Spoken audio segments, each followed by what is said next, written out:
I know that some people are very last minute, but I think we can get started. This seminar it's being recorded and will be later published on our YouTube channel. So hello everyone, and welcome to ESSEC seminar series. I'm John, the seminar coordinator, and together with me is Miss Kathy Manany. Kathy is our communication specialist. She and I will be today's moderator. And today, we are very excited to have our speaker joining us from Johns Hopkins University. Before we get started, I just want to let you know that this seminar is being recorded and will be later published on our YouTube channel. Please feel free to check out. And after the speaker's presentation, you can bring up any questions. You can unmute yourself or chat us questions through the message. So let me introduce the speaker first. Professor Harihar Rajaram is a professor and deputy director of environmental health and engineering at the Johns Hopkins University. He was at the University of Colorado Boulder between 1993 and 2018 before moving to Johns Hopkins. His broad areas of research includes subsurface hydrology, reactive transport, and critical zone science environmental impacts of subsurface energy development, and waste disposal, ice sheet, and glacier hydrology. He is primarily a mathematical modeler, employing analytical, computational, and stochastic methods. He is the editor-in-chief of Geophysical Research Letters. Among the many rewards he received include the NSF Career Award, the President's Teaching Scholar Faculty Assembly Teaching Award, College of Engineering Outstanding Research Award, Clark Faculty Fellow from the University of Colorado Boulder. So he received his Ph.D. from MIT in 1991. So I'm going to turn this over to the professor. So Professor, please proceed. Thank you, John, and thank you, ISSEC, for having me. It's great to be here. As I was just saying a little while ago, I have driven past your building many times and enjoyed its architectural magnificence from outside. And too bad we couldn't do this in person so I could be inside, but maybe next time. Let me start by saying that, when I looked at the ISSEC website, I assumed that I would be presenting this to an audience of atmospheric scientists, and I will confess that I prepared the talk with that in mind, so that there is a bit of a fluid mechanical flavor in it, but I'll do my best to make this more broadly accessible. The title of my talk is a computational model for transient evolving subglacial hydrology. It's based on the PhD thesis of my former student, Aleah Sommers, who is now a postdoc at Dartmouth, and also includes contributions from Mathieu Morlighem, who was at UC Irvine and recently moved to Dartmouth, who helped us to implement this model in the ice sheet system model that is supported by NASA and JPL, and Colin Meyer, who is Aleah's postdoctoral mentor at Dartmouth. This is a picture of Aleah doing her fieldwork in Greenland. I myself never been to Greenland, sorry. Just to say something that is by now well known in the earth science community, it's well known that the Greenland ice sheet is losing mass at an alarming rate, more than quadruple in the 2 decades that were before the teen decade of the 21st century. There's probably new numbers on this from IPCC AR6, but this is maybe a slightly dated slide.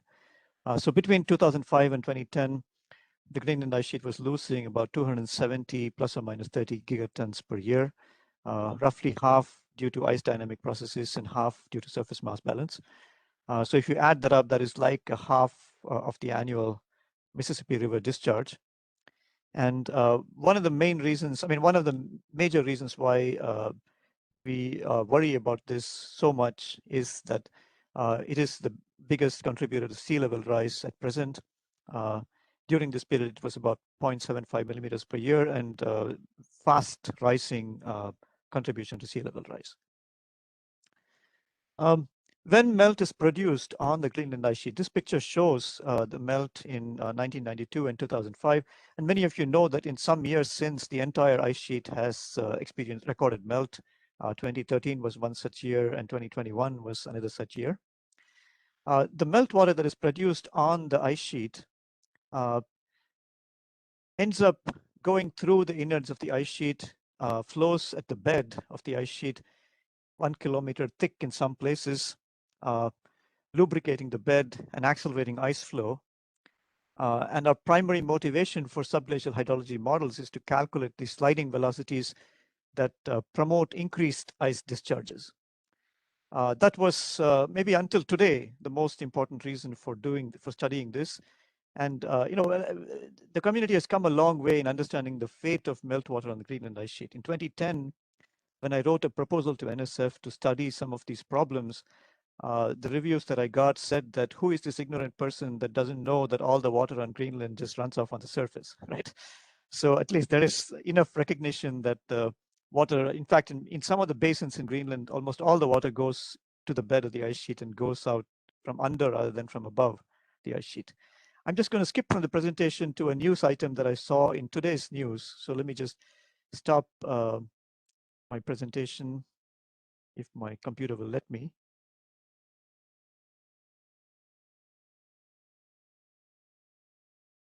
I'm sorry.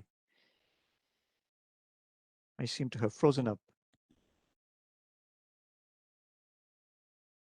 I could also take the, oh, you've got it. Never mind. So let me just share this. Let me just share the screen on another frame that I just found hardly half an hour ago. This is, it was in today's news saying that the melt rates at the bed of Greenland due to meltwater from the surface flowing at the bed is an important source of mass loss. So it's not just the amplification of ice discharge by water flowing at the bed, the melting that the water flowing at the bed causes at the bottom of the ice sheet, basal melt, is also now becoming recognized as an important component of the loss of mass from Greenland. So let me go back to my presentation now.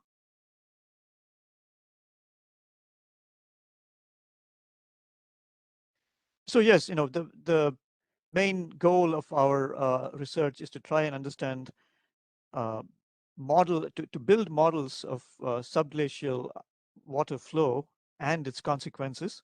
When we say hydrologic model, we're mainly looking at subglacial hydrology, subglacial water flow. The coupling to ice flow is a separate problem which many groups are just starting to work on.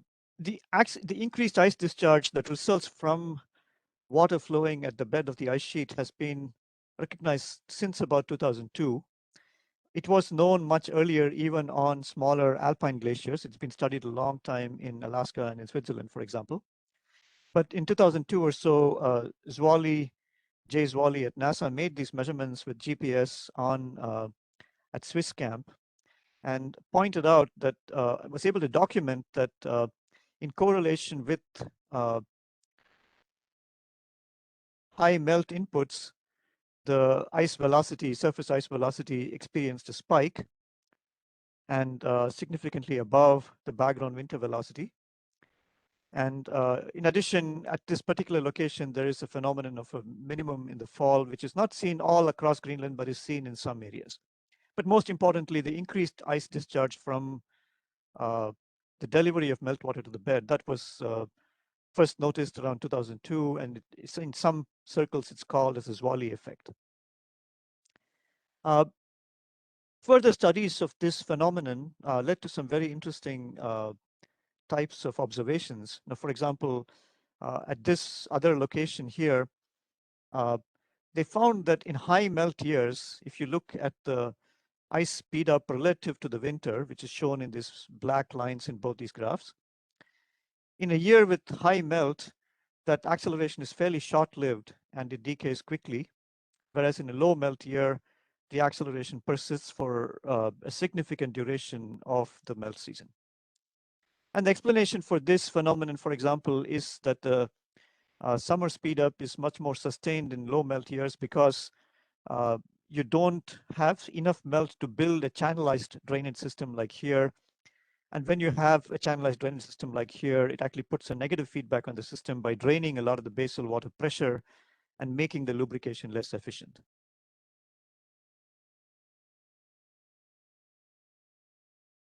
Subsequently, Twyla Moon in 2014 made a study of the seasonal ice discharges across the entire margin of Greenland at various outlet glaciers and identified 3 types of behaviors. The first that she called as type 1 was outlet glaciers that exhibit a sustained summer speedup. Often this is because of dynamic processes forced by terminus retreat and calving at the terminus and things like that. Type 2 and 3 are more closely tied to hydrology. And in these cases, you see an acceleration followed by a decrease and return to normal, or in some cases, like in the Swiss campsite, you see an increase and then the decrease to a minimum before returning to some kind of normal. Okay. So it is quite interesting that the ice discharge experiences these seasonal variations. And it's also intriguing to ask what causes these differences across different outlet glaciers. Is it just the melt input pattern and magnitude, or is it having to do with some internal properties like the ice thickness, the bed topography, and all that? And of course, the billion-dollar question from the Earth system perspective is, can we predict the behavior of these systems in a future climate? Can we develop predictive models of water flow and increased ice discharge out to 2050, out to 2100? The IPCC, the recent IPCC AR6 acknowledges that this seasonal variation is a major uncertainty in projecting sea level rise, and it justifies, the detailed studies that we're all performing to try and improve understanding and modeling of these phenomenon of seasonal acceleration of ice discharge, driven by meltwater delivery to the bed. Several subglacial hydrology models have been developed in the last decade, and recently there was also an intercomparison project that we also participated in. Our model is called Shakti, Subglacial Hydrology and Kinetic Transient Interactions. That's a very nice, powerful name that Aleah came up with for this model. And to give some background on our model, the manner in which you can have flow in the subglacial hydrologic system, you can have a geometry that is composed of discrete channels that are highly conductive, or you can have distributed sheet-like discharges that occupy very large areas but are relatively slow and inefficient. Traditionally, in the study of subglacial hydrology, there's a tradition of distinguishing between these 2 subsystems, the channelized and the distributed subsystems. And a lot of models have been developed for each type of drainage system. And there are many that include both types of drainages, but apply different equations in each subdomain. And in some instances, it's been seen that if you include all the processes in the entire domain, then you get some kind of unstable runaway growth. And that is one of the reasons why, for example, melt opening is not included in the sheet system in some models. And of course, nature does not know the difference between different subsystems. It is pleasing to have a single formulation that will correctly capture the physics in all regions. And to make this more complicated, a third subsystem has been identified more recently, that is weakly connected regions that are neither like the sheet nor like the channel. They're sort of disconnected regions that largely have stagnant water that connects up with the widespread sheet system occasionally during the late time in the melt season. And one of our motivations, from the viewpoint of building models that can be coupled easily with an ice sheet model and run over large timescales, it is helpful if we can have a single set of governing equations everywhere in the domain, and hopefully a single set of governing equations that can produce all the different types of behavior that include channelization when and where it should occur. So that was our motivation, to build a model that can produce stable, that is stable in terms of computational performance. It includes melt opening everywhere in the domain and still remains stable. It allows for natural evolution and transition of the geometry between the sheet and channel-like configurations. It can handle transient meltwater inputs, realistic bed topography, and ice geometry. And finally, it is a convenient model structure for coupling with ice flow models, because being a traditional finite element type formulation, it can have a conforming grid with the ice sheet model, at least near the bed, and it becomes quite easy to couple then.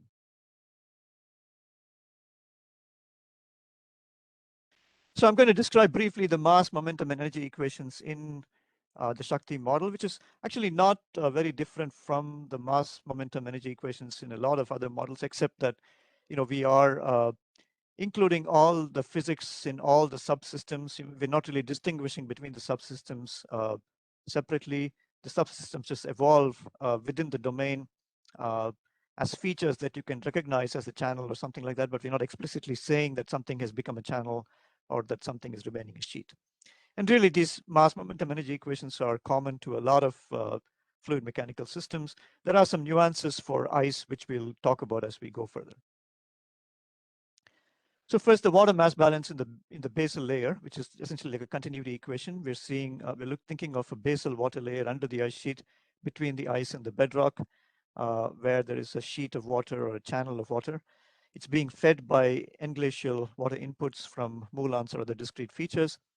And so the rate of change in storage plus the flux divergence then is balanced by the inputs which are coming from the end-glacial system, and importantly, the internal melt rate. When you have water flowing under the bed, the energy loss in the water, mechanical energy dissipation, turns into heat, and it can melt the ice underneath. And that is actually one of the key processes in generating these transitions between sheet-like and channel-like configurations. And as we just pointed out in today's news, there is something about saying that this m dot by rho w term is an important part of the ice sheet-wide mass balance, and that's also something that our models should be capable of assessing and evaluating. The second equation in the mix is basal gap dynamics. And really, this is an ice mass balance equation. You have two substances in your system, ice and water. You've written a mass balance equation for water. You should also write a mass balance equation for ice. And in general, that ice mass balance equation takes the form of an equation for the thickness of the basal gap. Basically, it's saying that the basal gap change is controlled by opening by melt, which increases it, closing by creep, which causes it to close in itself, and another term that accounts for opening by sliding of the ice over bedrock bumps, so that in the leeward side of these bumps, you get a gap that forms that can then host subglacial water flow. Ice is a viscoplastic material. It's really at these stresses that you find at the bed of an ice sheet, ice actually behaves more like a fluid than like a solid. So it actually flows. And in fact, creep is a form of viscoplastic flow. So essentially, this is really a ice mass balance or ice flow equation, which in this connection can be viewed as an equation for the evolution of the basal gap. Okay? And really, this equation is a bit phenomenological. It's exact for the case of a water-filled circular ice conduit, but then the extension to a two-dimensional, distributed sheet-like system is somewhat phenomenological, but it produces a lot of features that are consistent with observed behaviors in basal water pressures and velocities and things like that. The approximate momentum equation is an equation for the basal water flux. It's a relationship between the flux and the gradient. More commonly in fluid mechanics, we would have to replace this with the Navier-Stokes or the Stokes equations, which are much harder to deal with computationally. This is a good approximation that is not uncommon in hydraulic engineering or in porous flow type problems, and that's where my hydrology background is leading me. So it's a relationship between the basal water flux and the hydraulic gradient. And this is a nonlinear relationship that is having a transition based on Reynolds number. Specifically, when we look at the Reynolds number, small Reynolds numbers, which is laminar flow, the flux is proportional to the hydraulic gradient as in plain Posel or laminar flow. And in the fully turbulent, completely turbulent regime, the flux would be proportional to the square root of the magnitude of the hydraulic gradient, which is quite well known for fully turbulent flow with a constant friction factor. So, and this expression here really just provides a transition between laminar and turbulent flow, automatically allowing laminar-like behavior at low Reynolds numbers, fully turbulent behavior at high Reynolds numbers, and a smooth transition in between. And we believe that this formulation, which allows this laminar flow regime to be included, is one of the keys to preventing the unstable runaway growth that some of the other models might have seen. So we finished mass, we finished momentum, now on to the energy equation. The energy equation has its roots in engineering heat transfer type models, where we are trying to write an equation for thermal energy transport in a duct-like system, like I've tried to draw here. And in the case of a sheet, we're looking at something per unit width in the width direction and the behavior longitudinally. Typically, these duct heat transfer equations would have the usual terms in an energy equation. There would be a term for accumulation and advective transport of thermal energy, which would then be contributed to by diffusion-like terms. The conduction in these systems is generally neglected in the boundary layer approximation. And then you have the source and sink terms on the other side. The first source term, the important one, is the mechanical energy dissipation. It's a loss term for mechanical energy. It's a source term for thermal energy. And then this mechanical energy that is converted to thermal energy then gets transferred to the conduit walls to produce melt. Now, in a lot of computational fluid dynamics, nobody really cares about this term at all, because in most conventional CFD problems, you don't the heat that you generate from mechanical energy dissipation is such a small fraction of other inherent heat sources in a problem. If you're looking at a heat exchanger or something, this is a negligible term. But out in the bed of an ice sheet, where there is essentially such cold conditions, everything is like perched in near thermodynamic equilibrium at the pressure melting point. The tiniest bit of energy source, thermal energy source, which in this case is coming from mechanical energy dissipation, whose importance was also highlighted in that news article from today. This is the key source of thermal energy in the subglacial water system. The dissipation of mechanical energy, which gets converted to thermal energy. And when that is then transferred to the walls of or the boundaries of an ice subglacial hydrologic system, then you produce melt, and that's what causes the growth of the system, and it can cause channelization if it is localized and things like that. And the approximation of the energy equation that leads to a tractable, computationally efficient representation in the models goes back to very classical work by Nye, going back to 1959. And he said that you neglect these accumulation and transport terms, you neglect the other minor terms that come about from going from the full energy to the thermal energy equation. And when you do that, then what you're left with is a balance between mechanical energy dissipation and thermal energy transfer to the ice walls to produce melt. In other words, what this approximation implies is that all the mechanical energy dissipated is locally used to produce melt. And we can actually just use that then to calculate the melt production rate. The melt production rate is simply the mechanical energy dissipation rate divided by the latent heat diffusion. So what does this do for us computationally? Well, there's no need to solve a thermal energy equation as an additional state variable. Okay? You just have to have, you can solve the mass and momentum equations. The momentum equation is simply a flux gradient relationship. That is already one simplification.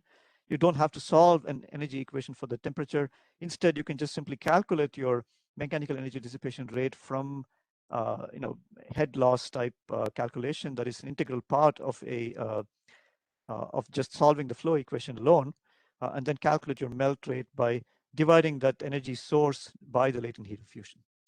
So that leads to a fairly computationally efficient and light approach for running these models on large outlet glaciers.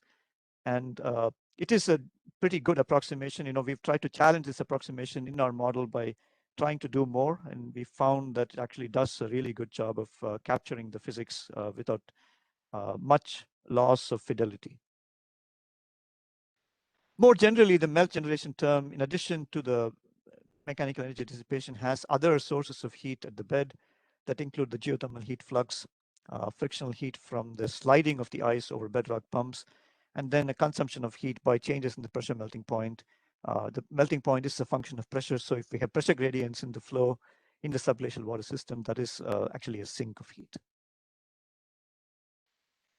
So in summary, the equations that are being solved, there's a water mass balance equation, there's an ice mass balance equation, an approximate momentum equation that relates flux to hydraulic gradient, and an approximate energy equation where we calculate the melt rate that is a source term for water mass balance. It's also a term that helps the ice gap to grow.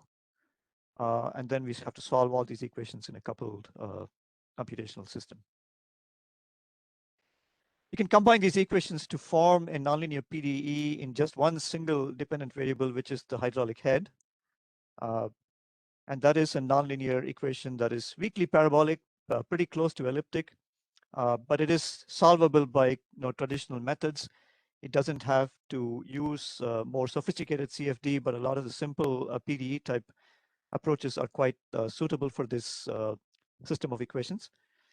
And typically how the calculation is done is that you initialize your model, and then at each time step, you calculate a Reynolds number, transmissivity, and melt rate based on the initial or guessed hydraulic head distribution. You solve your partial differential equations to update the head solution. From that, you can calculate your fluxes, Reynolds numbers, transmissivity, melt rate, and then do a Picard iteration loop to get the head solution to converge here. And then this entire system is then in a time loop where the basal gap dynamic equation produces an update for the geometry that keeps the properties changing as your subglacial hydrologic system is evolving in time. Okay. This is also described in a paper that was published in GMD in 2018. The model itself is open source. It's available under the ISSM umbrella at JPL. And the code and tutorials are available at the ISSM website. And it shares a lot of the computational features that ISSM, which is the ice sheet system model from NASA, all the features in there, like the solvers and everything, are already built in. And there's a fairly convenient MATLAB user interface for prospective users of this model.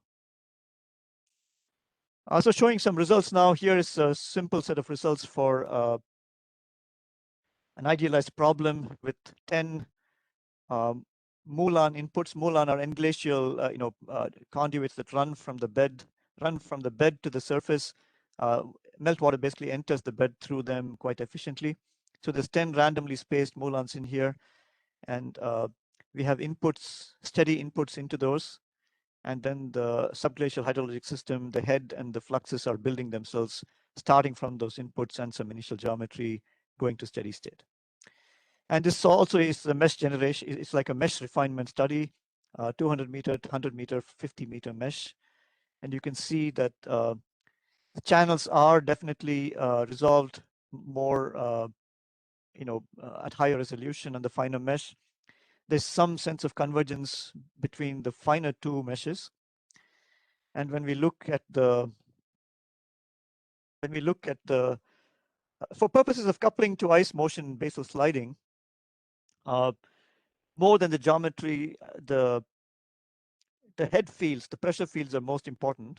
And you can see that in terms of the head and effective pressure, which are much smoother fields. I mean, head, being part of a weakly parabolic or nearly elliptic system, typically it's a fairly smooth field, and that smoothness is reasonably well captured on all these grids.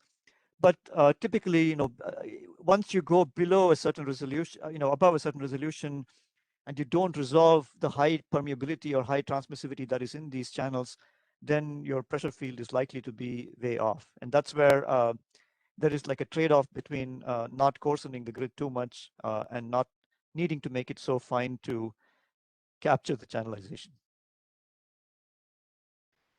Again, this is a more quantitative view of the differences between the solutions on those three meshes. You can see that they are, reasonably close in agreement. It's heartening to know that there are no discretization errors in this formulation that kind of stick out and become a sore point. Here is a transient seasonal simulation, partly to demonstrate that the model is capable of dealing with unrealistically high melt rates, and also partly to show that it's capable of producing channelization when it should occur. I think that if I use the pointer, I cannot use the animation. So I'm going to have to do something to get rid of the pointer. Okay, let me escape for a minute. And yeah, okay, there we go. So let me run this animation. I'm going to make it go slightly faster through the parts where nothing much is happening. For much of the year, you don't really have much melt inputs. As you come into the melt season, you can start seeing the head building up, building up, building up, building up. And then you see the spontaneous instability that forms the channels that are forming at the outlet and then working their way, growing upward. Okay, that is quite a common feature of many of the models. It's quite remarkable that this model that does not explicitly, represent channels is able to capture this channelization within a grid quite effectively. It can actually capture the growth and decay of these channels quite effectively. The upstream growth, the corresponding changes in the pressure field, the corresponding changes in the flux field, all of that is captured quite nicely in this model that is not making an explicit attempt to represent the channels, but is still able to capture the channelization and the large gaps that you see in these channels that form with a systematic spacing. That is again a nonlinear dynamic self-organization that is seen in these systems. Let me just skip the previous slide. And if you look at this slide here, which gives more of a window into these simulations, you can see the flux being concentrated in these channels that is able to bleed the pressure off. And so we are able to produce quite a realistic seasonal cycle with this model, even without explicitly representing channels. They just come and go on the grid as they please. So that is reassuring. And again, as I said before, the advantage of having a single formulation and traditional finite element type formulation is that you can, it's a little easier to couple it than with the ice sheet model that does the ice flow part of the problem. In terms of Reynolds numbers in this idealized simulation, again, you can see that, these color scales are not the same across all these figures. Here, the maximum is 70, and in the last one, the maximum is 1,000,000. So, but anyway, you can see that the Reynolds numbers are well below the, well in the laminar range when not much is happening. And once the channels form, you can see that, there are regions where the Reynolds number is quite low, but then it's really in the channels where you see the highest Reynolds numbers and the nonlinear, the fully turbulent type head loss behavior. So the model is able to resolve these differences in flow regimes within the same domain quite effectively also. I'm next going to show some work in progress that has to do with applying this model to a real outlet glacier, also kind of showcasing that it can handle complex topography and real inputs. This is Hellheim Glacier in southeast Greenland that underwent a major retreat in around the first decade of this century and then leveled off after that. Today, a lot of its activity is controlled by both activity, terminus triggered processes and by subglacial hydrology. It has a fairly complex bed topography, as you can see, with these deeply incised channels and all that. It's also influenced by the presence of a fern aquifer through much of this upland region. There's input from crevasses just above the fern aquifer, just at the top of the fern aquifer, and then a lot of the meltwater freezes in the fern aquifer and does not drain into the ice sheet, and then there's a lot of drainage in the terminal regions. This shows the velocity plot near the, you can see the high velocities as it's discharging out into the ocean. This is kind of the model domain. It shows this yellow region as the low elevation region where there is a lot of seasonal input, and then these discrete points where there's crevasse inputs from the upper portions of the fern aquifer. In this region here, there isn't much input because the water just refreezes in the fern aquifer. These are the crevasse inputs, and this yellow region here is where you get high inputs at lower elevations from regions that are down gradient of the fern aquifer itself. Again, I have to escape to get the pointer off, and let me run this movie again. So again, you can see a pretty nice simulation of seasonal behavior in a very complicated real outlet glacier. I'll say a little more about some special features of this outlet glacier in just a few minutes. Again, let me run this through faster. You can see how the subglacial hydrologic system is building itself and then trying to decay. The interesting thing about this particular system is because of these inputs that are coming from up here, the subglacial water pressures are maintained with a delay, because this water all this water that's coming from these crevasses has some lag before it's showing up in this terminal region. It's able to sustain high, basal water pressures even much later than the melt season and keep the high velocities going. So this particular glacier is a wonderful case study for trying to develop coupled models, and that is one of the research projects we are currently pursuing, trying to take this model forward and being able to do simulations on these complicated and real outlet glaciers as a step along the way to then developing the predictive ability to run models out into the future and ask what might happen in a future warming climate. This is some other graphics from the Hellheim Glacier simulation. The basal water flux at the peak of the melt season, the same thing log transformed. You can see the channelized structure that is nicely captured. In this case, the bed topography also contributes to the high, high flux regions. You can see, remember those incised channels that we saw in one of the in the earlier slide on the bed topography. And one more interesting point is that, as we discussed before, this subglacial hydrology is a very nonlinear problem, and it makes a difference whether you represent your inputs as smooth averages over weekly or monthly timescales versus hourly or subdiurnal timescales. You can see here that if we look at the effective pressure or the as plotted as a fraction of overburden, which is one of the drivers of sliding velocity, if you use smooth inputs, you get a very smooth response, but you get these very spiky short-term variations. And in reality, that is an important contributor, because in some of these cases, the ice velocity will double within the course of a day. And if you don't capture all that correctly, you're bound to have some inaccuracies and uncertainties in your projections of seasonal ice discharge. In other words, the seasonal increase in ice discharge is actually accumulation of shorter timescale, diurnal and event-based discharges.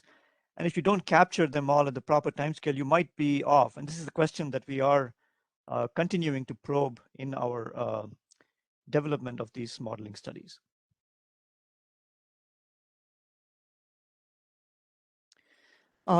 Let me cut to some future work now. Two-way coupling between ice motion and subglacial hydrology. That's really where we need to go next. And this is an active topic of current research. There are many models, subglacial hydrology models within the ISSM umbrella, and they are being coupled with the ice flow models with various levels of coupling. And this is the next challenge for our modeling community as a whole. Another challenge is that maybe we are not getting the physics right. That's entirely possible. There's been a fixation in the past in the community on this notion of channelized versus sheet-like flow regimes. And there's a lot of recent observations that suggest that that may not be the entire story. Some recent work from Lauren Andrews and Matt Hoffman and Ginny Catania's group suggests that in reality, a lot of the, some of this behavior, that is the late season slowdown of the velocity, which is in this gray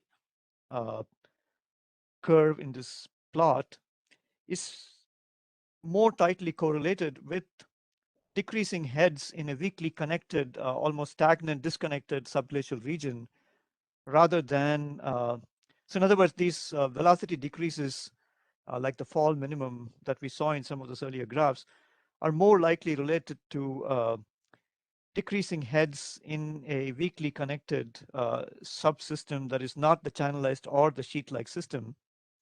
And another challenge for the models is whether you can capture that dynamic within a single formulation.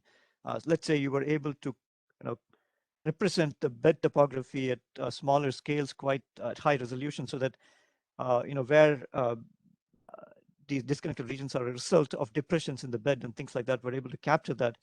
Can we then get the proper physics that shows consistency with some of these observations that indicate that it's not about channels versus sheet, but there's a third subsystem that plays an important role. And finally, there, as you saw in that last slide from Hellheim, there is a mismatch of spatial and temporal scales. For the subglacial hydrology, there's probably hourly and sub-hourly, even time steps and dynamics that are important. The nonlinearities in this model lead to, daily velocity spikes that are in the range of 200%. And strictly speaking, a model, if it's doing the right things for the right reasons with the right physics, it should be able to capture these types of behaviors, and that's maybe where the future lies in terms of eliminating some of the uncertainties in projecting seasonal accelerations of ice discharge from the Greenland ice sheet. And so we can think in terms of to a future where we have hydrologic basins demarcated on the Greenland ice sheet, and we are able to run separate models for each of them, and they're all talking to a ice sheet wide ISSM model for the entire ice sheet, and then we have this grand Greenland model that can be used for projections out to 2050 and 2100. So let me just stop there by saying that as a community, we've made significant progress in developing subglacial hydrology models. Much remains to be done to evaluate their predictive ability within the framework of coupled ice flow hydrology models. I should say there that the basal sliding velocity, which is something that we want the hydrology model to predict, is also relevant to the gap dynamics. And in many of the modeling works to date, we've prescribed the basal sliding velocity where it should actually be calculated from the pressure. When we go to do that, that might open another can of worms, because a lot of these sliding laws are empirical, and honing them against real world observations, that will really help us to get farther. And eventually, taking the challenge posed by IPCC about reducing the uncertainty in sea level rise projections because of seasonal variations in the ice discharge from Greenland ice sheet. That is our grand goal, and I like to think that as a community, I'm not one of the most prominent members of that community, but as a community, we are making progress towards that grand goal. So let me stop there. Thank you for your attention, and I can take questions. Let me stop the share. Thank you. If anyone has any questions, you can go ahead and unmute yourself now to ask them.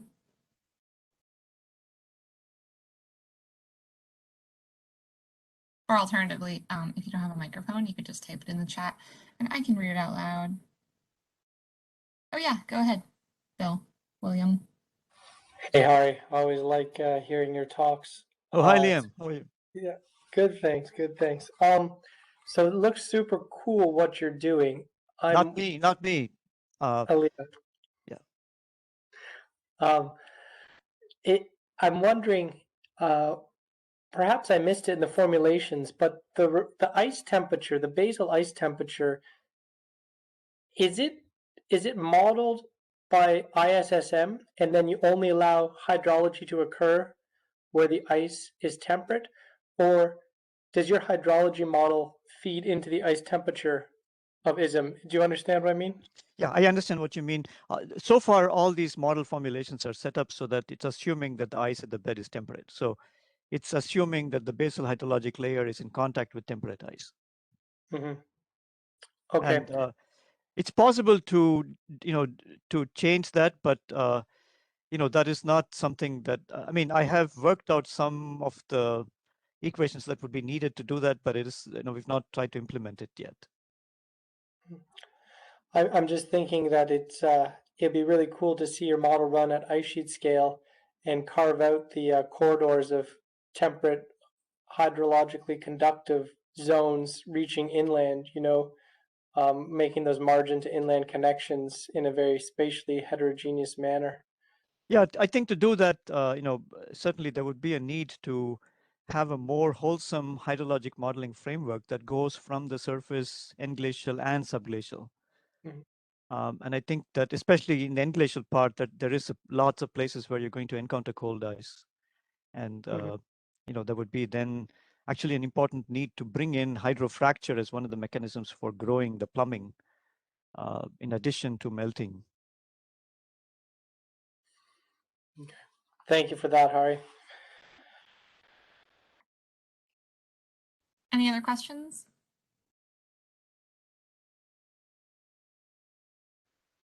I got a question for you, Professor.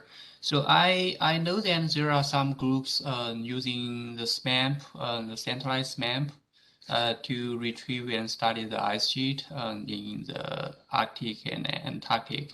So I'm wondering what's your view of using the centralized data such as SMAMP to better validate your model?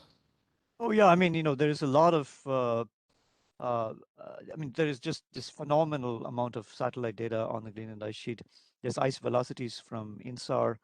After ICESat-2 was launched, there's this wealth of surface elevation information on such small timescales that is really quite helpful, and visual imagery to constrain the, formation and drainage of subglacial, supraglacial ponds and lakes. And all types of radar measurements, measuring the snow, the structure of the snow on the surface and things like that. There's a long tradition, nearly 20, 30 years of remote sensing measurements that have informed our understanding of both ice sheets. And I'm not an expert on the remote sensing part, but I've had occasion to use a lot of the data that is put out by NASA and archived very promptly. That really is a great help to the modeling groups. Okay, thank you. Any other questions? You can raise your hand or just go ahead and unmute yourself.